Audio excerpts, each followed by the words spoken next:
Hello everyone, today I'm going to teach you how to use Creati AI Photo Generator application. The Creati AI Photo Generator app focuses on transforming your existing photos into high-quality, professional-looking images rather than generating images from text prompts from scratch. This app will guide you to select an existing photo of yourself from your gallery, choose a clear, well-lit photo where your face is visible.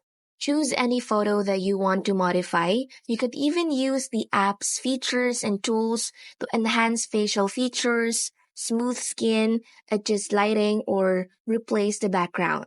The AI will then analyze your photo and apply various enhancements, background changes, and perhaps even style adjustments to create professional looking headshots. Do not expect perfection on the first try. AI image generation and modification are powerful but still imperfect.